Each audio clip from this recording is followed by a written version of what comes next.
Hey everyone, Matt here from Docs Running, and today we're going to do a Should I Upgrade episode or comparison review of the ASICS Cumulus 26 versus the ASICS Gel Cumulus 27. Now, the purpose of these type of videos specifically is really looking at, hey, when companies upgrade shoes, is it worth upgrading? Is it worth spending a little extra money? Or is it really the same shoe and you should just buy the old one on sale? We get it. We do receive a lot of these shoes free of charge in exchange for review, but at the end of the day, these are really meant for both you as a consumer and developers to help you figure out how do you make better shoes. So we really want to give you good information. Now, this is really pertinent for the ASICS Gel Cumulus 26 and 27 because I really didn't like version 26. There was a lot of positive changes, but there was just something that really ruined it, i.e. the forefoot design of the shoe that I got miles in this. I did not enjoy it. When I was getting the 27, I was kind of excited going, oh, did they change it? But also really nervous.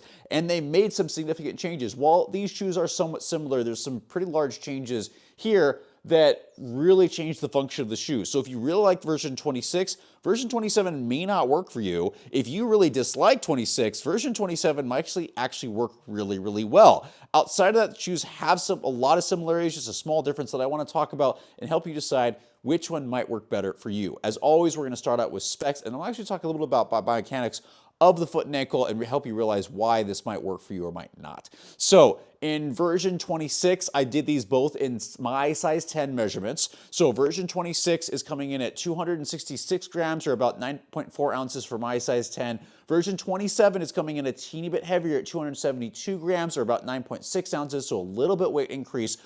Stack height measurements are coming in for both of them supposedly at 38.5 in the heel, 30.5 in the forefoot, for an 8mm drop. Running Warehouse has some slightly different measurements where version 1 was like 42.34 and then version 27 is coming in at 41.33. I don't know, they don't feel that high. It feels more of a moderate stack height shoe, which that 38 is still on the higher end. But in today's world, it feels much more of a moderate stack height shoe, which is something I really, really enjoy.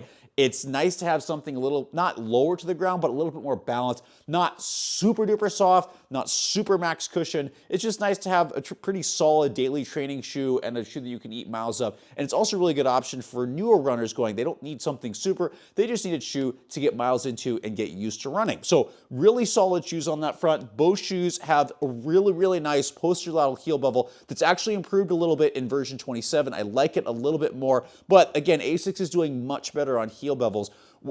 There's still this outsole, which I'm just going to go right into this, that it's kind of like this EVA exposed midsole outsole that I'm wearing through really quickly. I wore through the outsole on version 26 really quick. I'm still wearing through it fairly quickly on 27, even though I'm enjoying them more. So while this actually does soften the ride up a little bit, if you scuff your feet, neither one of these are going to be great durability-wise, but the balance is it makes for a softer ride despite there not nearly being as much foam as maybe some other super shoes. It's not really a bouncy ride for either one of these. It's this really nice cushioned, not super, just you strap it on your feet, you don't really think, and you can just cruise along. So not having a true midsole material does make these a little bit softer, but it also decreases the durability just a little bit. So know if you scuff your feet like me, it's going to wear stuff out. So the biggest change in these shoes happens in the forefoot. In version 26, there's a lot of what's called toe springs. So we talk about rockers of the shoe a lot. A rocker in the shoe really replaces a natural rocker in the foot and ankle. There's three of them. There's a heel rocker, which is the curve in your heel bone. There's the ankle rocker, which refers to your talocrural joint, your ankle joint, and how it moves. The tibia moves forwards. And then the forefoot rocker is how your toes are supposed to extend so you can roll off that. All three of those are really efficient mechanisms that help you save energy when walking or running. Now, when you start getting thicker shoes, those kind of don't work as well, so you have to replace them. That's why we talk about the heel, like a heel bevel. That replaces the heel rocker. An overall rocker to the sole helps with the ankle rocker. And the forefoot rocker is the last part, whereas when you get this really thick or really stiff forefoot, if you don't have some kind of upward curve here, it's going to make it really uncomfortable and stiff to try to transition off the front of your foot. Like it's going to actually like mess up parts of your gait. So that's why you have to have this upward curve so it starts rolling forward because your toes can't necessarily flex as much. So that's different from something called toe spring where you have the upward curve and you actually get an upward curve underneath the toes, which puts them into a little bit more extension. That can be good for some of the people that maybe that helps make things smoother. But honestly, I don't like that because you're holding yourself in an end range motion, which some people might be good. Other people, being held in an end range position for long periods can be uncomfortable. The other thing it can do is actually shorten the shoe up. So I found this shoe to fit a half size short and I didn't like it. I had blistering on my toes. It felt uncomfortable. I pushed through it because I always do to try to get a review out. I just didn't like this shoe because of that reason. There's a lot of toe spring up here. It just did not feel comfortable. People that like toe spring, it's going to feel really smooth and that can optimize their fit. I probably should have gone a half size up. They're going to roll really nicely off the front. That's going to feel great. Why I like version 27 a heck of a lot better. I got like 25, 30 uncomfortable miles on the 26. I have 40 plus miles. I have done a long run, a workout, easy runs in version 27. It is much better in the forefoot. Heel's also a little bit better. I know they look fairly similar. It just feels like the lateral bevel is just a teeny bit better.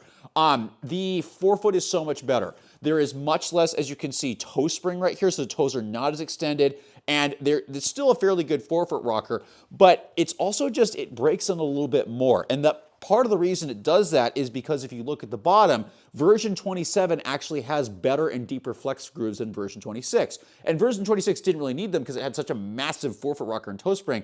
Version 27 does that. It does start off as really stiff. You don't have as much of a rocker here. It makes it a little bit stiff. So this does take a little bit more time to break in. But once it does, feels much better. A teeny bit stiff, but snaps really, really well.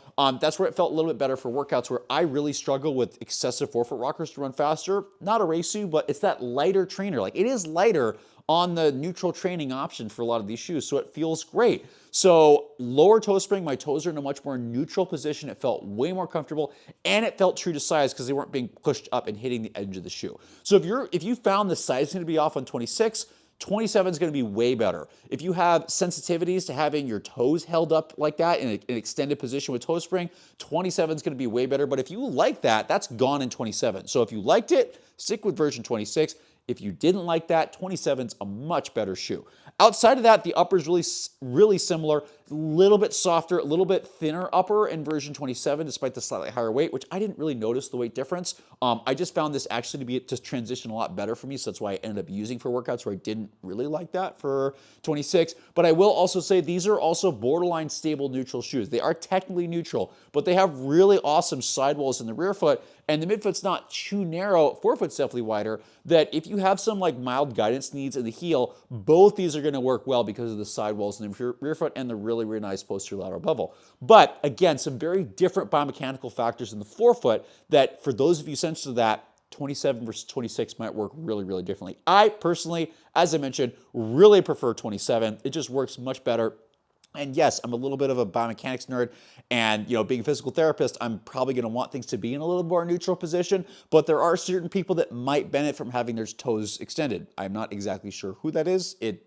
I know there's probably somebody out there that's going to work better for that, but if you don't, you want a more neutral, natural position for your toes, 27 is going to be better. So outside of that, fairly normal width fit, nothing too crazy, not too wide or too narrow. I would say this one is just a tiny bit snugger. The uppers are really secure.